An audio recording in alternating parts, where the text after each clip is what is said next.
Hello everyone, welcome back to my channel. I'm Claire, aka Smurfy Girly. This channel is all about perfume and it's been a little while since my last video. I know I say that every time, but I tend only to make videos when I really feel like making them. So they're a little sporadic, but I hope that you enjoy the video anyway. This one is a little bit of a mixture. We're going to talk about some perfumes that I've been wearing recently, because we have definitely got a bit of a change of season going on. Well, we have left summer well and truly behind and it's getting pretty chilly. So that means I do break out some of my stronger, richer fragrances. Strong and rich fragrances aren't really my go-to these days. Most of the perfumes I choose to wear on a daily basis are quite light or reasonably light, more classical perfumes, not so much really modern fragrances these days. So I'm wearing a lot of Chanel. I've got I've recently acquired an old discontinued fragrance, Balenciaga Paris. I've been wearing that one a lot. And for most of the time, I'm wearing those more lighter classical perfumes all throughout the different seasons. But I do also feel every now and then that I want to break out something richer and cozier and a bit more seasonally appropriate, even if it's just to wear to bed. And so I've got a little selection of a few that I've worn this last week or so. They're not the ones that I typically go for, as I say, because they're not so light and classic, but I do love them. So I'm going to show you those. But before we do that, I've got something really exciting to try with you. And I just received a little sample today in the post, completely by surprise. I had no idea that this was coming.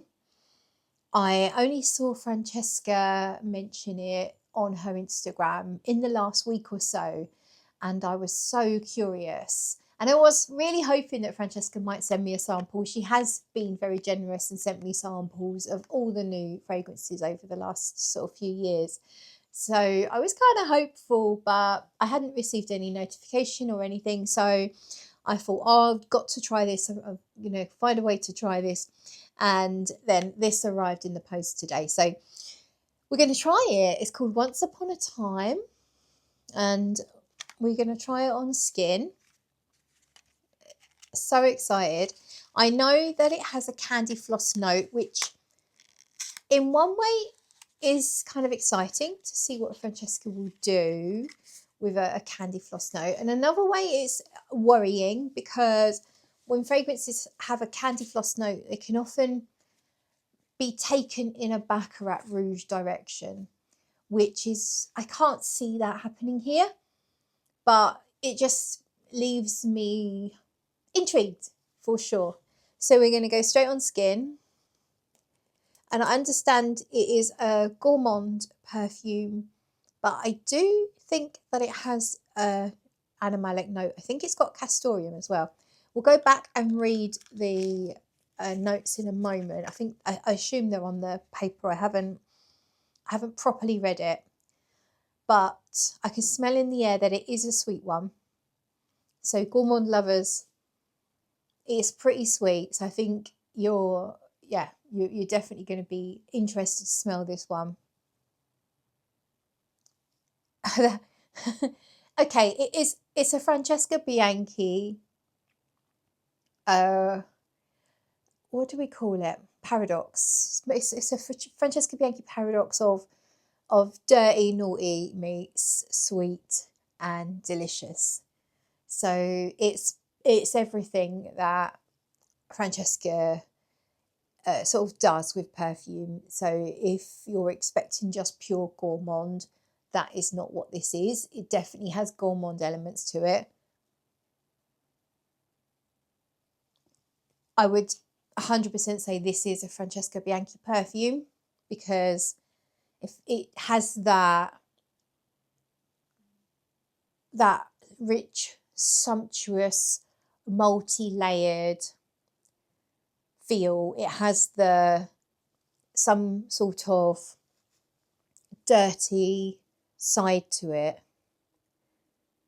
but then this really smooth and wonderful, rich, multi-layered side as well.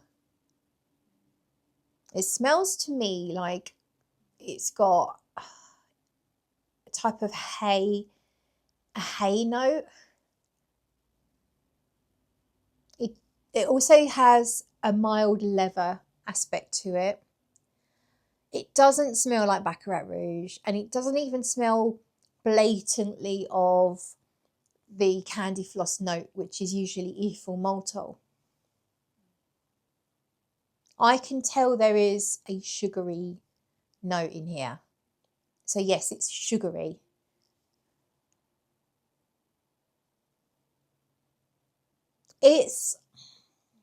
I would call this, if you said, oh, what do you think this is? If you don't know anything about it, you just smell it, I would call it all the fun of the fair, because it feels like I'm in a farmer's field and the fair's moved in, and you've got toffee apples and candy floss, and all the sweet treats are being sold from the different little vendors. But you can smell like the mud as people are trampling around, and you've got the mud being sort of trampled up.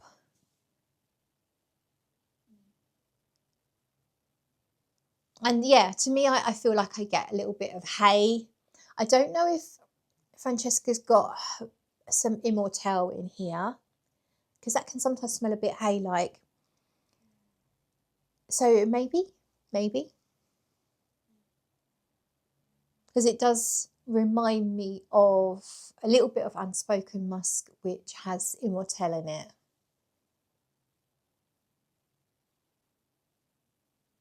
But yeah, there is this real contrast, but it's not too contrasted.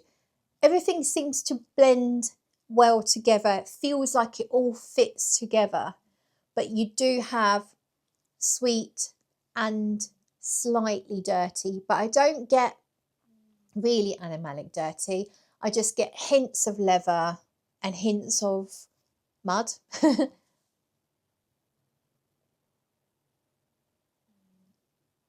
Yeah, so very, very subtly leathery. So it's not as leathery as Love for Sale, for example. I would say that it's more sweet than it is dirty, naughty. But that dirty, naughty aspect keeps it from being too sweet.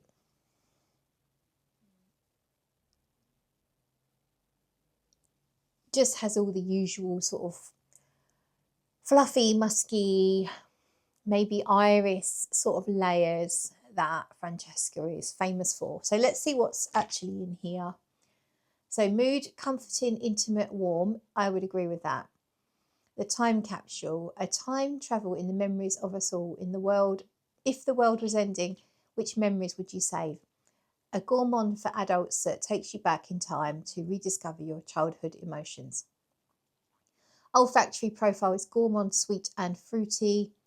We've got mandarin, pink pepper, musk, castoreum, vanilla, candied almonds, candy cotton. There we go. So I didn't really pick up on anything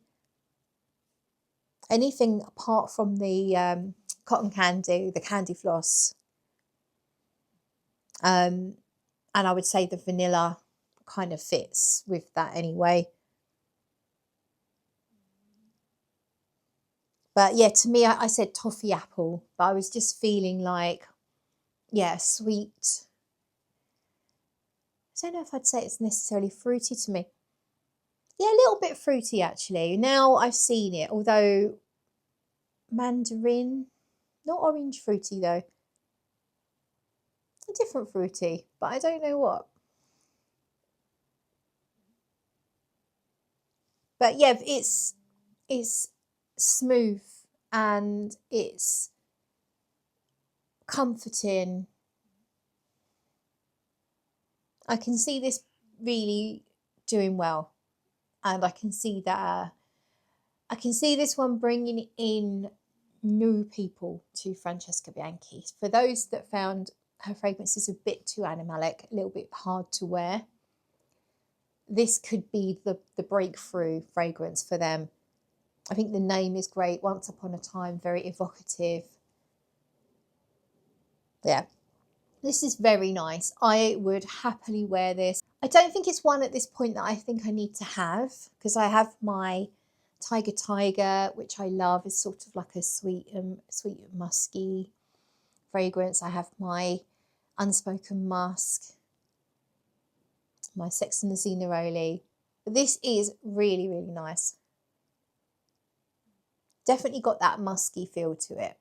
Musky, and yeah, it's not listed here, but I wouldn't be surprised if there's a bit of iris in here as well. So yeah, it does go in the kind of like fluffy, musky, powdery aspect. So we're going to move on because now it's been 11 minutes. We need to get through some perfumes. I will come back to this once we've got to the end of these perfumes. So the ones that I've been wearing recently that, as I say, are stronger and richer than what I would go for. Typically, we'll start with this one here, and it's, what's it called? Le Maroc Pour Elle from Andy Tower. And I've worn it a couple of times.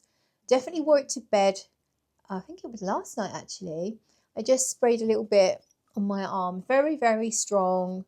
This one has, it's an incensey rose and jasmine. Very, to me, very gothic, witch's brew kind of smell. It smells like, a room where a witch is brewing up potions and has incense going, but very much heady and exotic jasmine and rose mixed in there as well. Dries down a little bit ambery, just a little bit ambery. There is a touch of vetiver in there, and I'm sure there's a touch of oak moss, but it's sort of more like caramelly labdanum kind of ambery dry down. So yeah, I really love that one, and it's so perfect in this colder weather. One that I wore the other day, I had a doctor's appointment, so I wanted to wear something light and easy and clean, and I went for this one. It's called Sonnet Number 1, and it's from 4,160 Tuesdays. I just had this cute bottle, and I can't remember the notes, but this is one of those your skin but better, but not in a really ISOE super kind of way. There probably is some ISOE super, but it's more on the cosmetics. Like you've still got the smell of your shampoo, you've still got the smell of your shower gel, you've layered a really beautiful body cream all over, you've got cold cream on your face. Is all of that to me. I think it's probably an iris perfume, but a little bit on that sort of clean side, but not like screechy soapy side. Really nice. It's definitely a floral scent to it, potentially something like magnolia, like a clean white floral, nothing heady. But yeah, really, really nice, perfect for that kind of thing, doctor's appointments and that, when you want to smell inoffensive. You don't want to smell like you've tried too hard. You want to smell clean, you want to smell nice. So that was Sonnet Number 1 from 4,160 Tuesdays. And then I was wearing this quite a lot for a while, and then I hadn't worn it for a while. So I decided to re-wear it the other day. Did I actually wear it to bed again? Yeah, I did. I wore it to bed again. It is called Sculpture by a company called Nikos, and it's an ylang ylang fragrance. It's kind of a bit spicy. without actually smelling of a specific spices. It's almost like the ylang ylang is just like quite spicy. Also very clean, has this sort of very smooth undertone. Again of like soaps and creams and things like that. Very smooth.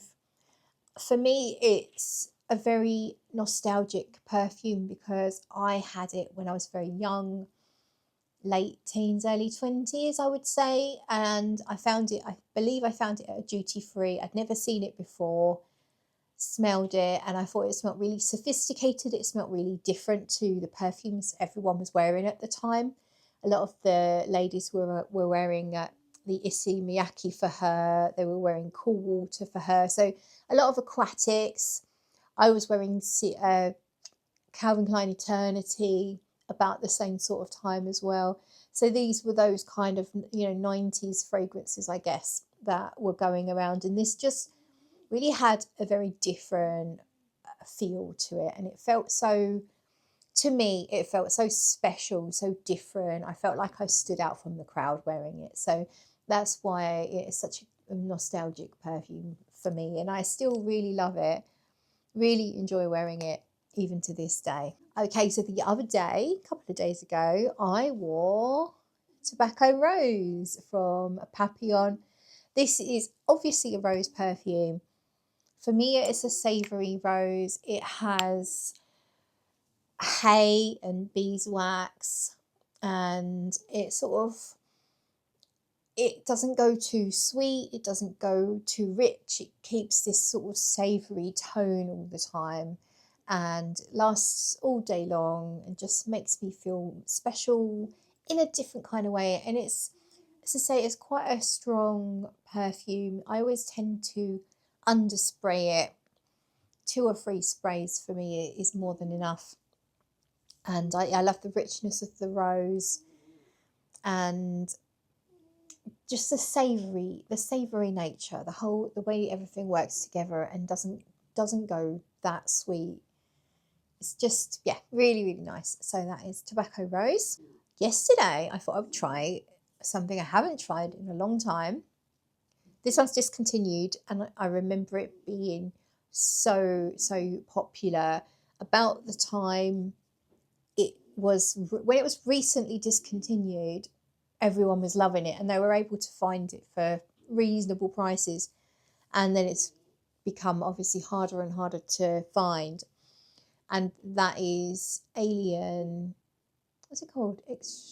I've forgotten what it's called. Sublime. I'll put it on the screen. Look how dark that is. It's so dark. This has got a lot of vanilla in it. That's why it's so dark, and I assume that that's natural vanilla, because I don't know if vanillin would turn dark like this. Any experts out there, let me know. Be good to know. So this is a version of Alien that is really way more gourmand, very vanillic, very rich, woody, spicy vanilla, really caramelized, ambery, sweet dry down. Has the jasmine in there still, and to me it smells a bit almondy as well. It definitely, you can tell it's an Alien, but it's just this richer gourmand version of Alien. So I wore this yesterday.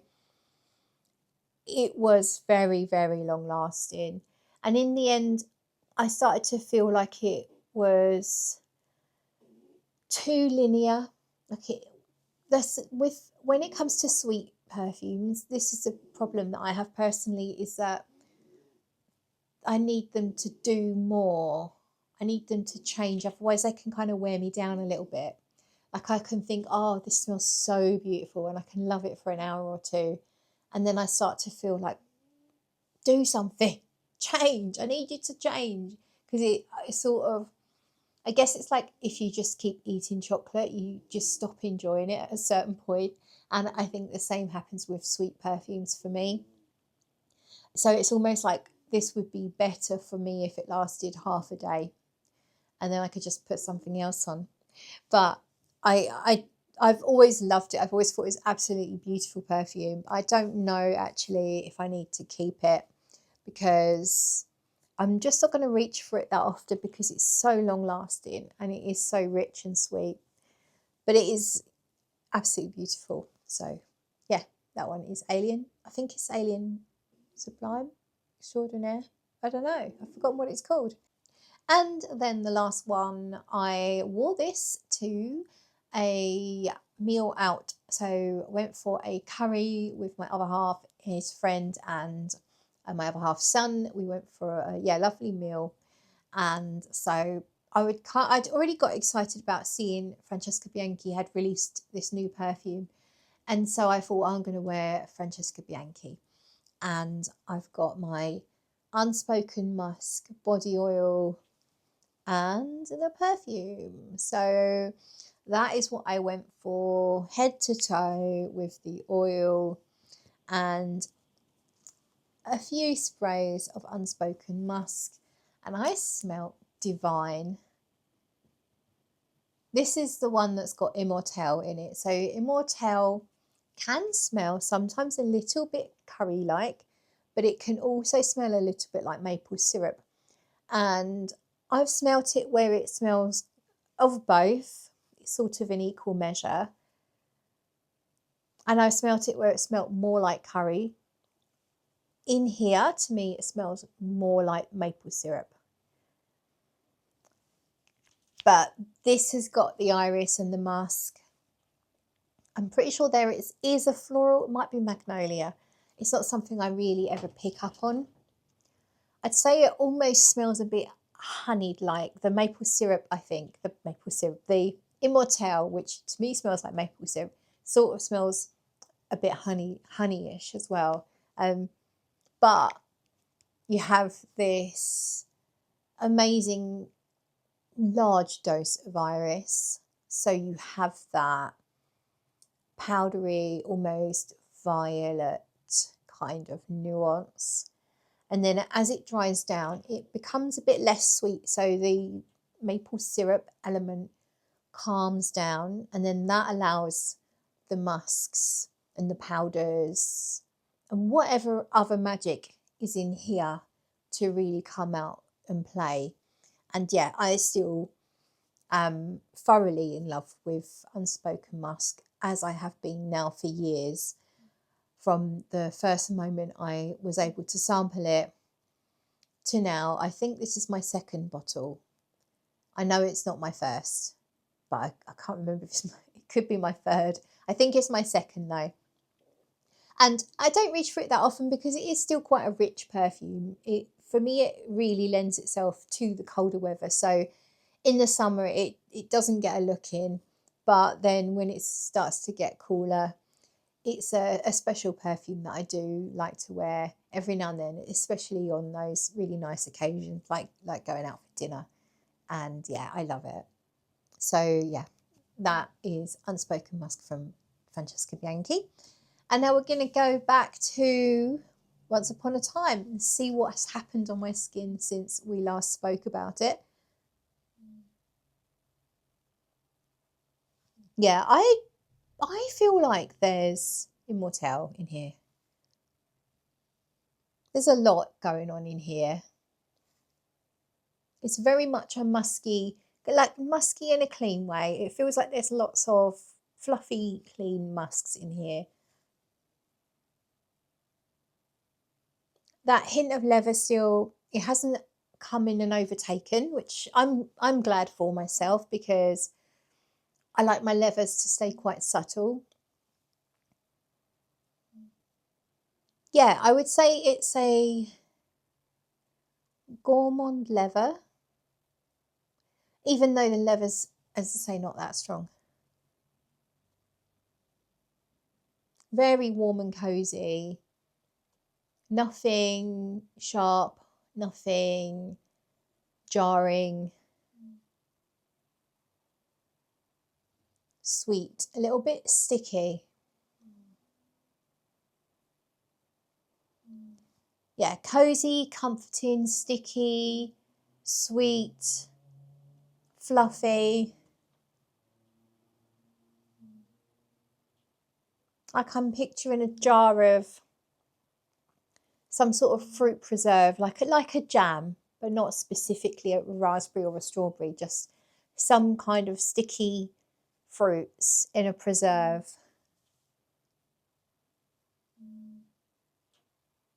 Sitting in a cozy kitchen, like an old-fashioned cozy kitchen. The oven's on and some delicious treats are being baked up, and the oven's warming the room up. Outside is cold and freezing and the wind's howling, but you're in this lovely warm home, this warm kitchen where beautiful things are being cooked up, and the anticipation of what you're about to eat is stirring up your stomach to make growling noises, which mine is actually doing right now. So yeah, it's more sweet than it is dirty, naughty, sticky, fluffy, musky. It is fruity, but I didn't get a sharp citrus from it at all. If anything, it could be more of a marmalade, so a stewed and sugar added sweetened fruit.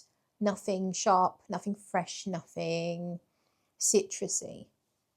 And I like that it hasn't gone in the overdose of the ethyl maltol direction. So that was the one thing that I was mildly concerned about, is it going to have a really huge candy floss note and it's going to get compared to Baccarat Rouge, and it's nothing. It's not in the same realm as Baccarat Rouge. It doesn't have all those synthetic woody ambers. It's nothing like that whatsoever. Yes, it does have a sugary note, which probably is ethyl maltol. I don't know. I can't tell you for sure. But because it's blended in with, it's got such good texture. It's like Tiger has that peach skin texture, that suede texture, soft and fluffy. It just keeps everything all nicely wrapped up and cozy and nothing jarring. Really, really nice. If you have found Francesca Bianchi's work a little hard to take, this could be the one for you. If you like your sweeter perfumes, it's not sickly sweet. It doesn't go too sweet. I could absolutely happily wear this. In fact, let's make it my scent of the day. Just to prove, I will not put something on my skin if it's going to go in a direction that's going to wind me up. I can't, and I'm really, really fussy. So I just want to show you how I feel about the perfume by giving it a proper wearing. And I think that's me done. Thank you so much for watching. If you like the video, don't forget you need to give it a little bit of a thumbs up. I really appreciate that. And if you're not subscribed, please do. And I will be back with another video at some point in the future. Bye.